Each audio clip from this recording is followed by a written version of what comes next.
EcoWorld International is the brand spanking new property player. It's got bankers and investors alike licking their chops, which is a good thing, right? Well, kind of, in that it adds more depth and liquidity to the Malaysian stock exchange, but it also begs the question, in an age where the world is on the verge of artificial intelligence and the Internet of Things, how is it that Malaysia's biggest IPO in 2017 is yet another property player? The KLSE Property Index is already stuffed full of listed property players, and that a portly 90 publicly traded entities is triple the number of listed stocks on the technology index and almost as many as the consumer index. In a weak market suffering a property down cycle, we've got far too many listed property players and not nearly enough companies on the cutting edge. When you look at Grab, which was started by a Malaysian, they've instead chosen Singapore as their base. And Dago, which had a grain of a chance to become as big as Gojek of Indonesia, is still illegal in Malaysia. And then when you add the fact that the government and its investment firms control so much of Malaysian industry, what room does it leave the smaller, private players?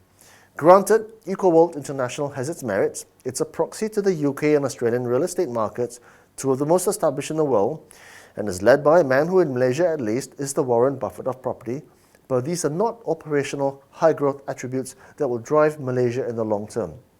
I mean, look, property is hardly in the cutting edge, is it? It's ultimately cement, bricks, and Bangladeshi workers. And it's not just corporate Malaysia that lags. I've got this question for Bursa Malaysia. Should we, Bursa, at least consider dual-class shares? Such a structure, it irks investors, but it's nonetheless the domain of Google, Facebook, Alibaba, and even Berkshire Hathaway. And how aggressively, Bursa, are we chasing the Asian listing of Saudi Aramco, which is said to be the world's most valuable company at over $2 trillion? Well, we know the answer to that one, actually, because Malaysia is just too small of a market. In either case, maybe Bursa Malaysia and corporate Malaysia are waiting on Malaysia itself. The problem is Malaysia is just too busy with a whole bunch of problems to even think about something as pesky as its future. So while the rest of the world upskills itself and innovates its way into the 21st century, we seem to be standing still, fighting fire after fire after fire, which is a bit sad considering we had technology aspirations as far back as 1997 with the multimedia super corridor. And that with all the assistance and funding and government support all these years, we should have had a Tesla or Snapchat in Malaysia already. Just saying.